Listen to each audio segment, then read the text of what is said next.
Bismillahirrahmanirrahim. Assalamualaikum warahmatullahi wabarakatuh. Selamat pagi, selamat siang, ataupun selamat sore. Hari ini kita akan masuk ke materi selanjutnya, yaitu organisasi berkas sekuensial berindeks. Dalam organisasi berkas sekuensial berindeks ini, rekaman disusun secara berurutan di dalam file. Hanya saja ada tambahan indeks yang digunakan untuk mencatat posisi atau alamat dari suatu kunci rekaman di dalam file tersebut. Bagian dari indeks ini ada dua, yaitu kunci dan alamat. Indeks digunakan untuk melakukan lookup dari kunci yang ada ke alamat penyimpanan rekaman. Indeks untuk alasan performanya memang harus selalu terurut berdasarkan kunci. Implementasi indeks yang akan kita bahas ada 4 bagian, yaitu implementasi indeks dengan tabel, implementasi indeks dengan binary search tree, implementasi indeks dengan AVL tree, dan yang terakhir implementasi indeks dengan B-tree.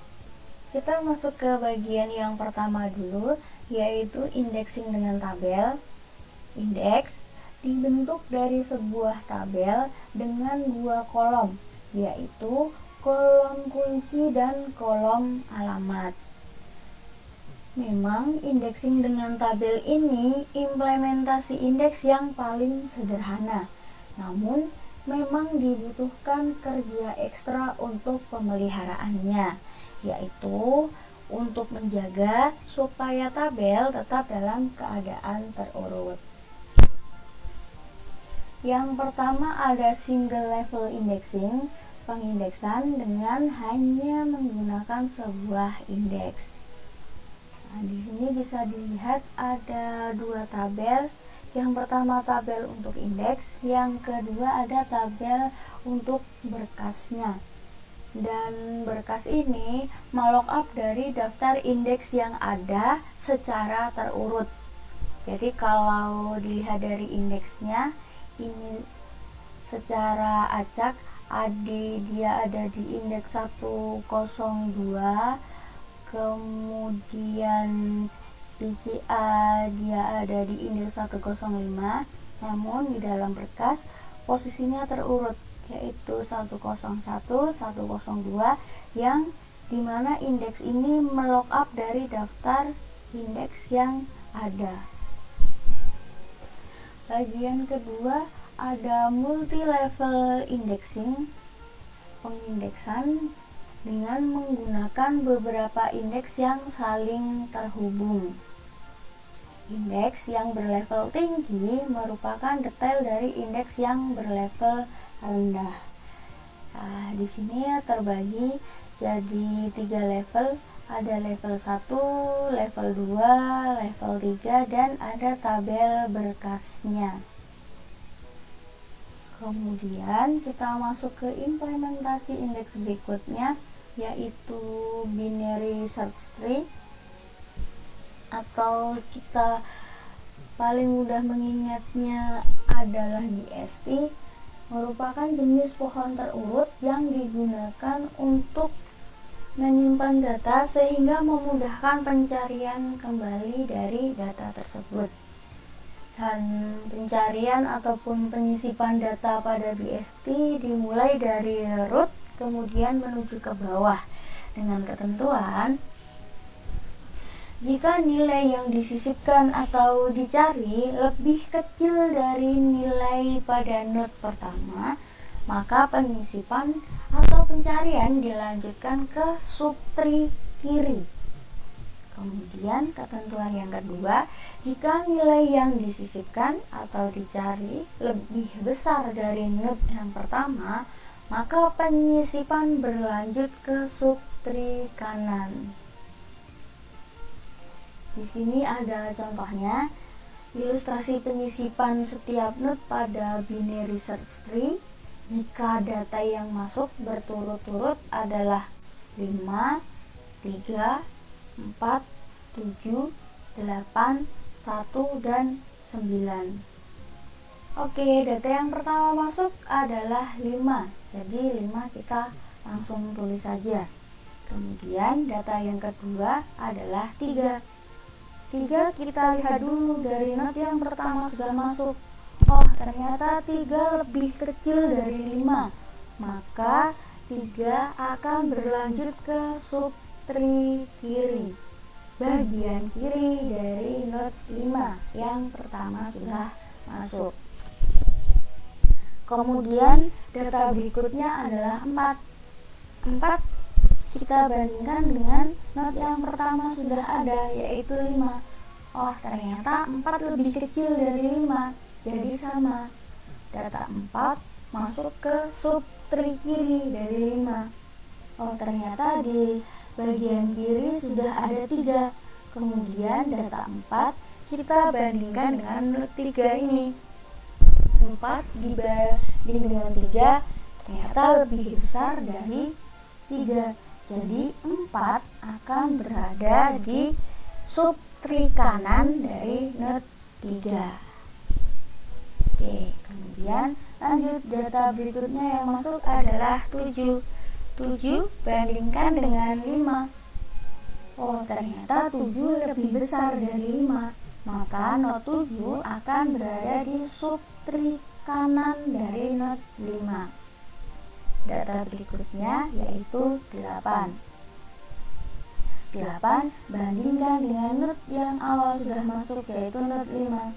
Oh, not 8 lebih besar dari 5, sehingga not 8 masuk ke subtree kanan. Subtree kanan sudah ada not 7. Bandingkan lagi dengan not 7. Oh, ternyata lebih besar daripada not 7. Jadi data 8 berada di subtree kanan dari not 7. Lalu data berikutnya yang masuk adalah 1. 1 kita bandingkan dengan not 5. Ternyata 1 lebih kecil dari 5.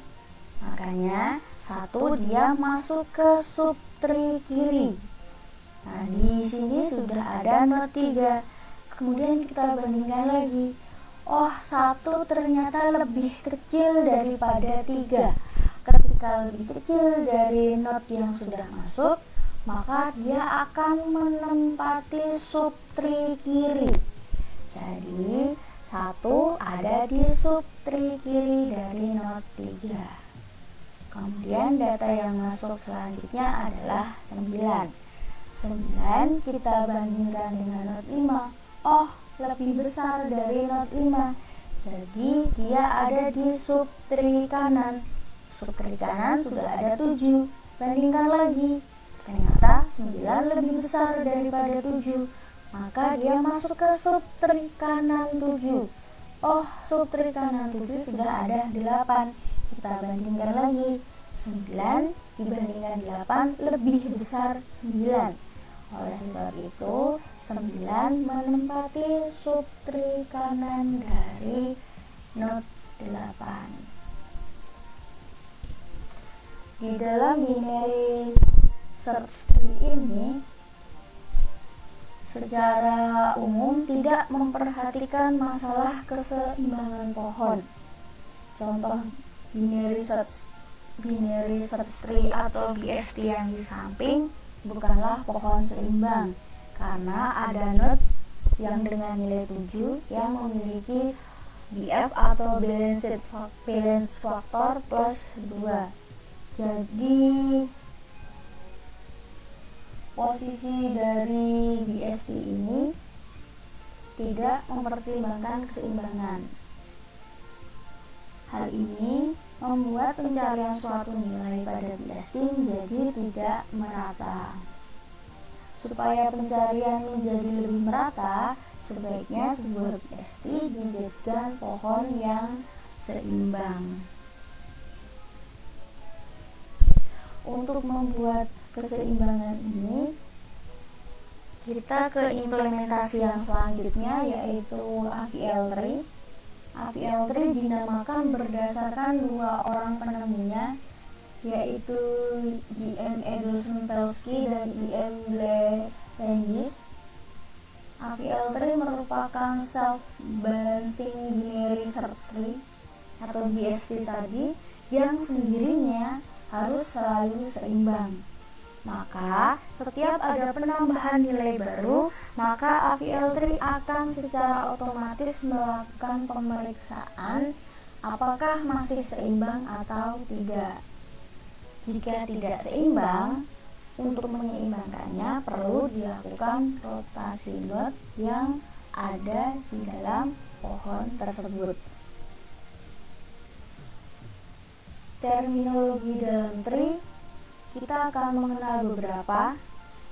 Di dalam tree, setiap data disimpan di dalam bagian yang dinamakan simpul atau node.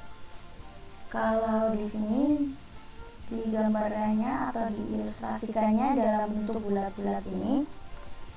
Kemudian kalau di dalam contoh ini, node berada dalam setiap lingkaran yang berisikan huruf-huruf ini. Jadi A, B, C, D, dan seterusnya ini adalah contoh dari node dalam tree. Setiap node dihubungkan dengan suatu sisi atau edge cabangnya. Jadi node A yang menghubungkan node B ini ada garis di sini. Nah, ini adalah penghubungnya atau cabangnya. Kalau contoh di sini, setiap garis ini yang tadi menghubungkan lingkarannya ini. Level dari suatu node dalam tree didefinisikan sebagai jarak suatu node dari node teratas dalam tree tersebut. Jadi kalau di contoh ini bisa dilihat jaraknya dari ini yang bagian B, C, dan D, kemudian dia ada level di bawahnya yaitu E, F, G, masih ada level di bawahnya lagi H, I, J, K, dan di level yang terbawah ada node L dan M. Nah, dalam contoh ini node A memiliki level 0, sementara pada level 2 terdapat node E, F, dan G. Ini level 0, level 1, dan level 2. Arah keseimbangan tree. Ini nanti kita akan melihat. Jadi dalam melakukan rotasi kita akan melihat beberapa aturan yang harus kita terapkan dalam perputaran node yang diperlukan untuk membuatnya seimbang.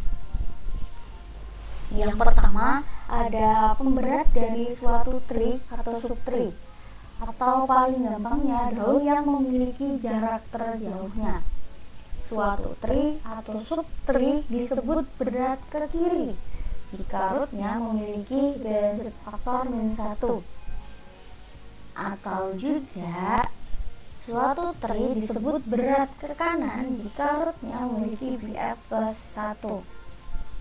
Nanti kita akan melihat contohnya kapan dari tree atau subtree ini disebut berat ke kiri dan kapan dari tree atau subtree ini disebut berat ke kanan. Kemudian suatu tree atau subtree disebut berat masuk jika cabang pemberatnya berbeda arah dengan cabang di atasnya. Cabang pemberat ini adalah cabang kedua yang menghubungkan dari node pemberatnya. Suatu tree atau subtree disebut berat keluar jika cabang pemberatnya sama arahnya dengan cabang di atasnya atau cabang yang menghubungkan dengan rootnya. Nah, cabang pemberat adalah cabang kedua yang menghubungkan root dengan pemberatnya. Jadi cabang pertama itu merupakan cabang yang menghubungkan root dengan node berikutnya, ketika cabang pemberat adalah cabang kedua yang menghubungkan root dengan pemberatnya. Nah, pemberatnya inilah yang menjadi penentu tadi berat ke kiri atau berat ke kanan. Contoh, di samping ini ada sebuah tree dari not keseluruhan ada A, B, C, D, dan E. Nah, bisa dilihat kalau di sini ini merupakan sebuah pohon atau sebuah tree yang mempunyai berat ke kanan dengan pemberat not E. Jadi dia berat ke kanan. Bisa dilihat disebut berat ke kanan karena dia daun yang mempunyai jarak paling jauh ada di sisi sebelah kanan, yaitu C, D, E dengan pemberat notnya E.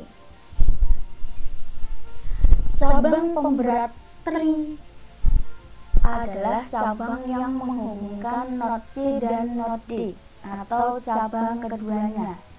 Nah, di sini yang berubah menjadi merah ini dinamakan cabang pemberat. Kalau pemberatnya titik secara keseluruhan ada di E, tapi kita akan bilang cabang pemberat ini adalah cabang kedua setelah dari cabang yang menghubungkan rootnya. Jadi garis yang berwarna merah yang berganti dengan warna merah ini kita akan menyebutnya cabang pemberat atau cabang kedua setelah cabang yang berkaitan langsung dengan rootnya. Kemudian dari tree secara keseluruhan dia adalah berat masuk karena cabang pemberatnya yang berwarna merah ini, dia berbeda arah dengan cabang yang menghubungkan rootnya. Ini cabang yang pertama, karena cabang yang menghubungkan rootnya dia ke kanan, namun cabang pemberatnya dia ke arah kiri, sehingga dia masuk ke dalam kategori berat masuk. Untuk jelasnya yang dibandingkan adalah dua cabang ini, cabang pertama dan cabang kedua, atau cabang yang menghubungkan root dengan cabang pemberatnya. Lalu dari contoh ini kita juga bisa melihatnya dari subtree-nya saja.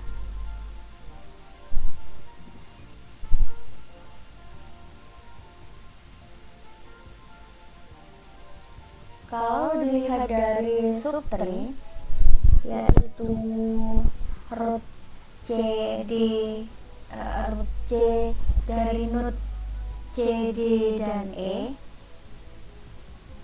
Di sini yang berubah warna menjadi warna orange ini.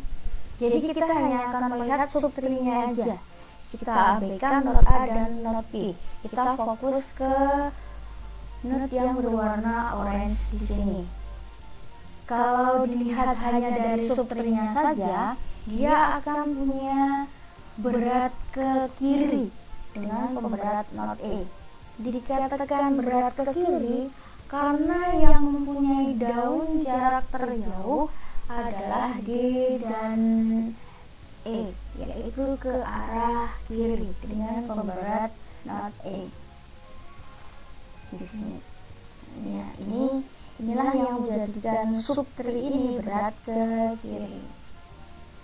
Cabang pemberat dari subtree ini berdasarkan dari yang menjadi root adalah not C, maka cabang yang menghubungkan not D dan not E, yaitu cabang kedua dari subtree, dia adalah yang di sini menghubungkan D dan E yang berwarna ungu.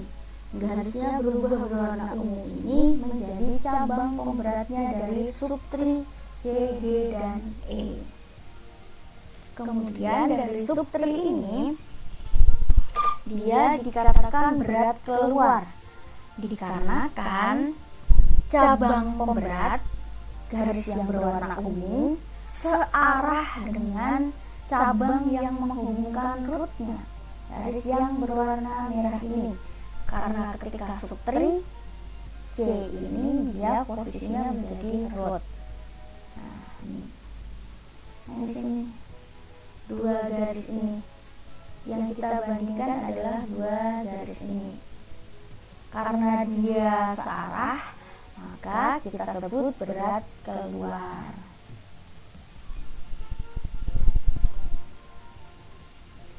Nanti terdapat aturan rotasi berat keluar maupun aturan rotasi berat masuk. Kita akan lanjutkan aturan rotasi ini ke bagian video yang kedua.